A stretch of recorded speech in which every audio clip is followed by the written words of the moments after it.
Hi friends, Vismaya travelling Guru ಚಾನಲ್ಗೆ ಸ್ವಾಗತ. Welcome to Vismaya travelling Guru channel. ಹರನ ಜಡೆಯಿಂದ ಹರಿಯ ಅಡಿಯಿಂದ ಋಷಿಯ ತೊಡೆಯಿಂದ ಇಳಿದು ಬಾ ಎಂದು ಭಗೀರಥ ಚಕ್ರವರ್ತಿ ದಿವಿಯಿಂದ ಭುವಿಗೆ ದೇವಗಂಗೆಯನ್ನು ಕರೆತಂದ. ಹರಿದ್ವಾರ್ ಹೆಸರೇ ಹೇಳೋ ಹಾಗೆ ದೇವರ ಕಡೆಗೆ ಬಾಗಿಲು. ಹಿಂದೂಗಳಿಗೆ ಅತಿ ಪವಿತ್ರ ಅನಿಸೋ 7 ಕ್ಷೇತ್ರಗಳಲ್ಲಿ ಹರಿದ್ವಾರ ಸಹ ಒಂದು. ಹಿಮಾಲಯದ ಗೋಮುಖದಲ್ಲಿ ಹುಟ್ಟಿ ಪರ್ವತಗಳ ನಡುವೆ 100 ಕಿಲೋಮೀಟರ್ ಸಾಗಿ ಹರಿದು ಬರುವ ಗಂಗೆ ಹರಿದ್ವಾರದಲ್ಲಿ ಪೂರ್ಣವಾದ ಬಯಲು ಪ್ರದೇಶವನ್ನು ಸೇರ್ತಾಳೆ.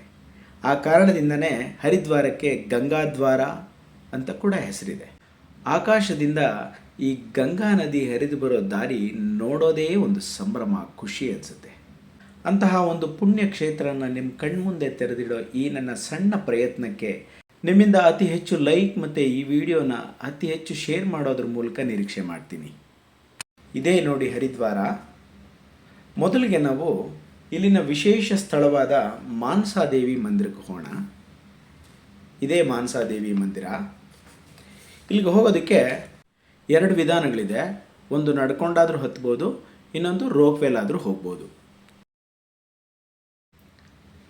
ಇದು ರೋಪ್ವೇ. ಇದರಲ್ಲಿ ಪ್ರಯಾಣಿಸೋದಕ್ಕೆ ಒಬ್ಬರಿಗೆ 120 ರೂಪಾಯಿ ತೊಗೊಳ್ತಾರೆ.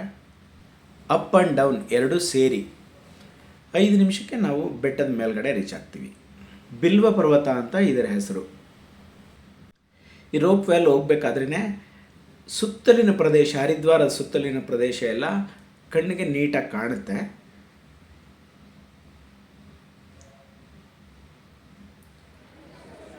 ಇದೇ ಮಾನಸಾದೇವಿ ಎಂಟ್ರೆನ್ಸ್. ಇದು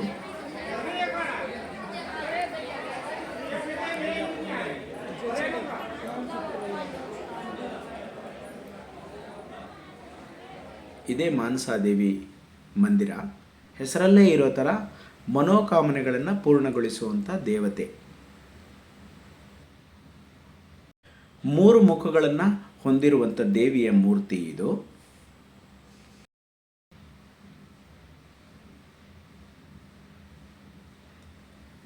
ನೋಡಿ, ನಮಗೆ ಇಳಿಬೇಕಾದ್ರೆ ಹರಿದ್ವಾರ ಪೂರ್ತಿ ನೀಟಾಗಿ ಕಾಣಿಸುತ್ತೆ.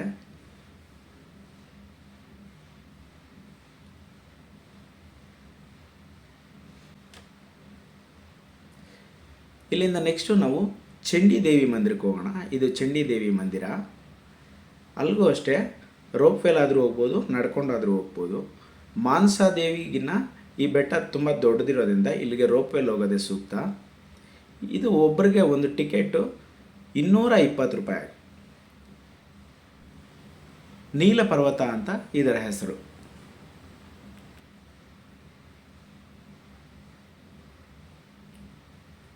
ನೋಡಿ, ಇದು ಹರಿದ್ವಾರ ಗಂಗಾ ನದಿ ಹೇಗೆ ಆವರಿಸಿಕೊಂಡು ಸುತ್ತುತ್ತಾ ಇದೆ ಅನ್ನೋದಕ್ಕೆ.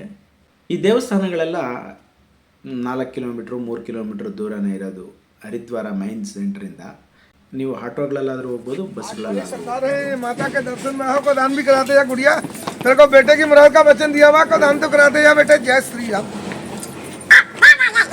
बहुत जय माता दी।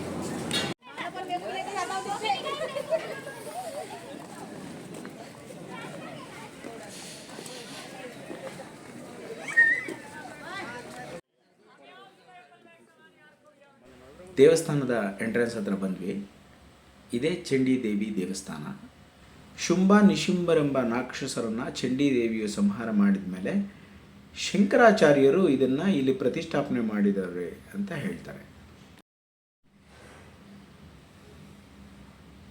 ಈ ದೇವಸ್ಥಾನದ ಸುತ್ತಲಿನ ಆವರಣದಲ್ಲಿ ಲಕ್ಷ್ಮೀದೇವಿ, ಕಾಳಿ ಮಾತೆ, ಆಂಜನೇಯ, ಉಳಿದ ದೇವರ ವಿಗ್ರಹಗಳನ್ನು ಪ್ರತಿಷ್ಠಾಪನೆ ಮಾಡಿದ್ದಾರೆ.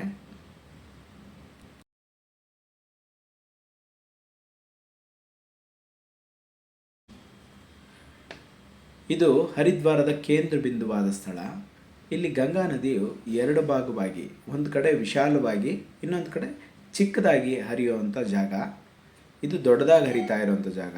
ಆ ದೂರದಲ್ಲಿ ಒಂದು ಈಶ್ವರನ ಶಿಲಾ ವಿಗ್ರಹವನ್ನು ನಿರ್ಮಾಣ ಮಾಡಿದ್ದಾರೆ.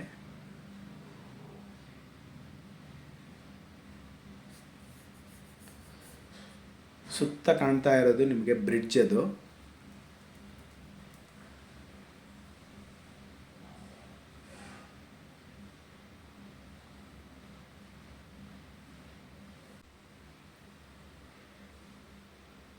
ಈ ನದಿಯುದ್ದಕ್ಕೂ ಹೀಗೆ ರೈಲಿಂಗ್ಸ್ ಹಾಕಿರ್ತಾರೆ, ಅದನ್ನು ಹಿಡ್ಕೊಂಡು ಧೈರ್ಯವಾಗಿ ಸ್ನಾನ ಮಾಡ್ಬೋದು. ಆ ಕಡೆ ಪಕ್ಕನೇ ಬ್ರಹ್ಮಕುಂಡ ಇರೋದು.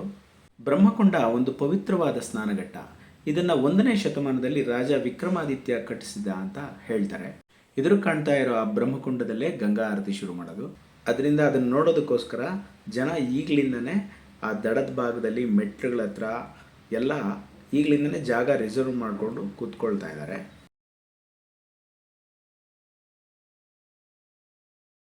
ನೋಡ್ರಿ, ಇಲ್ಲೊಬ್ಬ ಪೇಪರ್ ಹಿಡ್ಕೊಂಡು ಹೋಗ್ತಾ ಇದ್ದಾನಲ್ಲ, ಆ ಪೇಪರ್ಗಳನ್ನ ಬಾಡಿಗೆ ಕೊಡ್ತಾರೆ. ಅಲ್ಲಿ ಅದನ್ನು ಹಾಸ್ಕೊಂಡು ಕೂತ್ಕೊಂಡು ಗಂಗಾ ಆರತಿ ವೀಕ್ಷಣೆ ಮಾಡುವಂಥದ್ದು.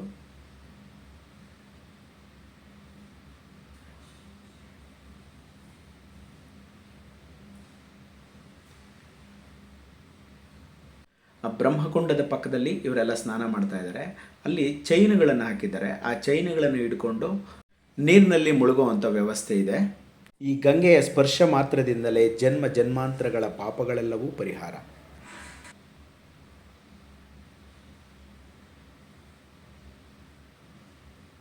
ಗಂಗಾ ಆರತಿ ಸಮಯಕ್ಕೆ ವೇದ ಮಂತ್ರ ಘೋಷಗಳನ್ನು ಶುರು ಮಾಡಿದ್ದಾರೆ.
ಹರಿದ್ವಾರದ ಈ ಗಂಗಾ ಆರತಿ ನೋಡಿದ ನಿಮ್ಮೆಲ್ಲರಿಗೂ ಒಳ್ಳೆಯದಾಗಲಿ ಅಂತ ಹೇಳ್ತಾ ಈ ವಿಡಿಯೋ ಮುಗಿಸ್ತಾ ಇದ್ದೀನಿ.